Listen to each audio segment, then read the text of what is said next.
നിങ്ങളുടെ favourite shows ഇനി ഒരിക്കലും മിസ്സാവില്ല. ഇപ്പോൾ C5 കാണും നിങ്ങളുടെ ഫേവറേറ്റ് ഷോ തികച്ചും സൗജന്യമായി. നിനക്ക് തടി ഭ്രാന്തായോ? വീട്ടിലാണെങ്കിലും ഞാൻ നീ ഒരേ റൂമിൽ വാതിലടച്ച് കിടന്നല്ലേ ഉറങ്ങുന്നത്. ഇവിടെ അങ്ങനെയാണെന്ന് കരുതിയാ മതി. വാ കേറിയോട്ട് വാന്ന്.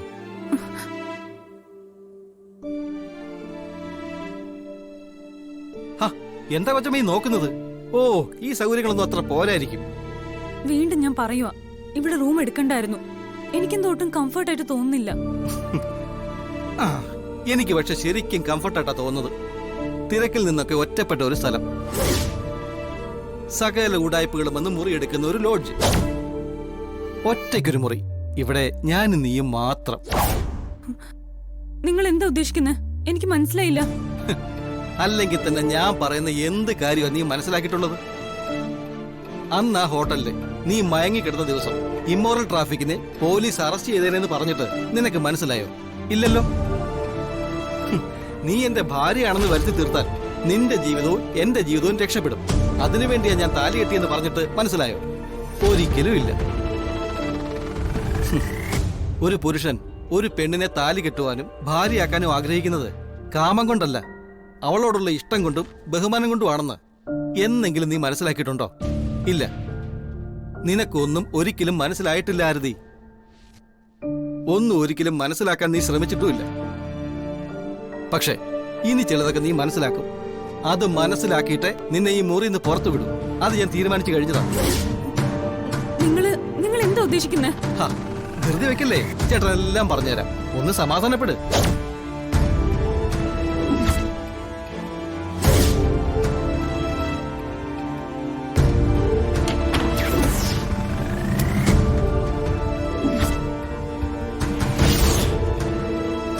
എന്തിനാ നിങ്ങൾ വാതിൽ ലോക്ക് ചെയ്യുന്നേ? തുറന്നിട്, ഇവിടെ നല്ല ചൂടാ.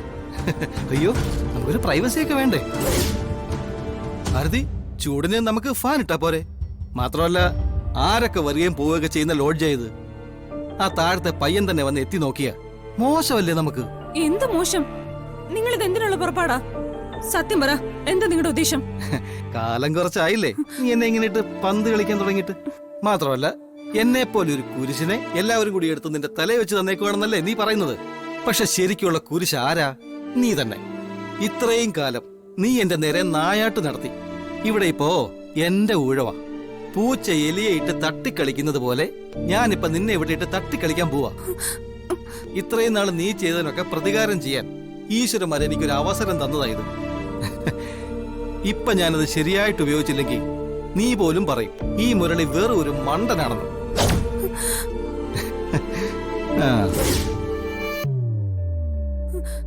എന്താ എന്താ നിങ്ങളുടെ ഭാവം? എന്നെ ഉപദ്രവിക്കാനാണോ? ഇതൊക്കെ ഒരു ഉപദ്രവമാണോ ഡാളി? പ്രേമമല്ലേ, നല്ല ഒന്നാന്തരം അടിച്ചുപൊളി പ്രേമം. ഞാനിവിടെ കിടന്ന് നിലവിളിച്ച് കൂവും.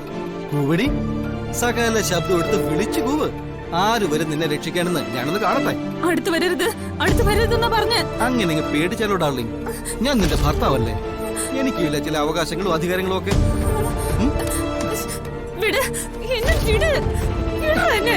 ചിന്തിർത്തടി, എടാ പോടാതൊക്കെയാണ് ഭർത്താവിനെ വിളിക്കുന്നേ. പറഞ്ഞ കേൾക്കാൻ വേണ്ടി നിനക്ക്.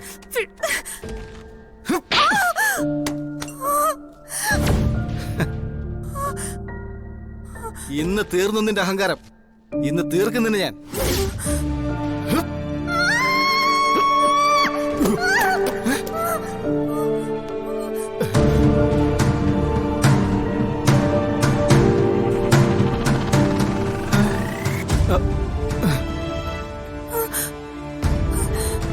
എന്തു പറ്റിയായിരുന്നീ? നീ എന്തിനാ വിളിക്കുന്നത്? പറയാൻ ബുദ്ധിമുട്ടാണെങ്കിൽ വേണ്ട. പക്ഷേ അദ്ദേഹം ആ ചിത്രങ്ങൾ എന്നെ കാണിച്ചു. കണ്ടു ഞാനത്. എന്റെ ദൈവമേ, അഞ്ജലി ചേച്ചിയുടെ ചിത്രമാണ് ഞാൻ അയാൾക്ക് വരച്ചു കൊടുത്തതെന്ന് പ്രസാദേട്ടൻ അറിഞ്ഞോ? എന്ത് മറുപടി പറയും ഇതിന് ഞാനിനി? ഏതായാലും ആര് ഇത്രയും ഇടിക്കുകയാണെന്ന് ഞാൻ അറിഞ്ഞില്ല കേട്ടോ.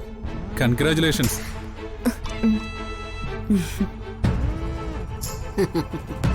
സത്യം പറഞ്ഞ നാദൻ സാർ പറഞ്ഞു കേട്ടപ്പോ എനിക്ക് രോമാഞ്ചം വന്നു.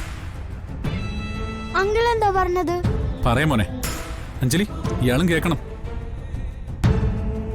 സാറിന്റെ ബന്ധുക്കളായ 3 പെൺകുട്ടികളുണ്ടായിരുന്നു.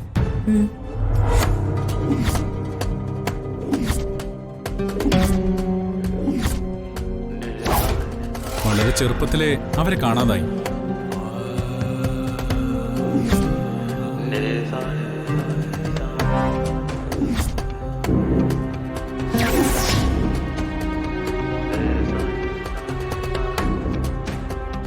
കാണാതെ പോയ അവര് ഇപ്പൊ എങ്ങനെയുണ്ടെന്ന് ആർക്കും അറിയില്ല.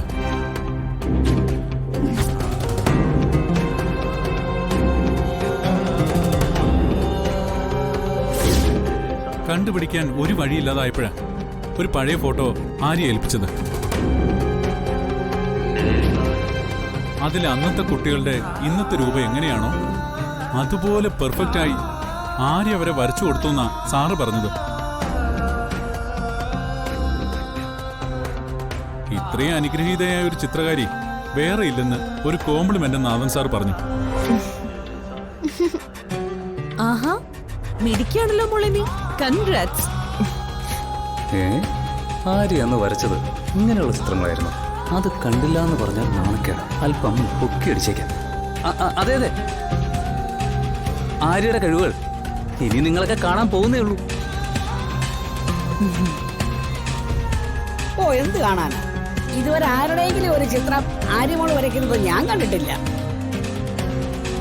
വിളക്ക് കത്തിച്ച് പറയുടെ കീഴിൽ വെച്ചാൽ എങ്ങനെ ബാക്കിയുള്ളൊരു വട്ടം കാണും? എന്നാ ഇനി വിളക്ക് കത്തിച്ച് മേശപ്പുറത്ത് വെച്ചിട്ട് തന്നെ ബാക്കി കാര്യം.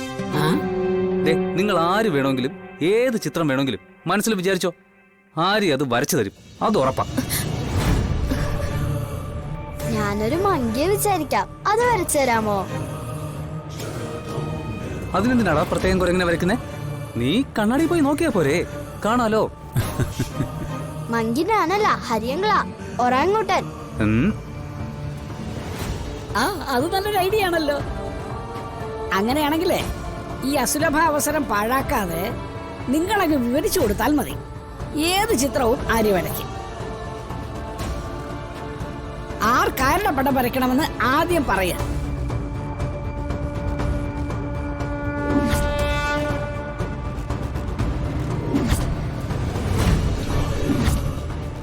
രാധ, എന്റെ രാധ ഇപ്പോ കാണാൻ എങ്ങനെയുണ്ടാവും? പറഞ്ഞ ആര്യ വരച്ചു തരുമോ?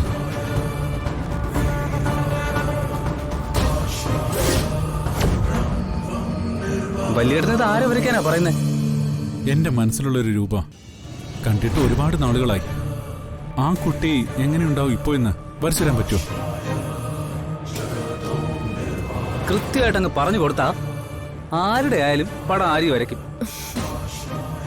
അതൊക്കെ കൃത്യമായിട്ട് ഞാൻ പറഞ്ഞുതരാം. ആ മുഖം ഒന്ന് വരച്ചു തന്നാ മതി. ഞാൻ ശ്രമിക്കാം പ്രസാദേട്ടാ. ആ, എന്തായാലും എല്ലാരും ഭക്ഷണം കഴിക്കാൻ മതിയോ? എന്നിട്ട് മതി ചിത്രരചനയൊക്കെ.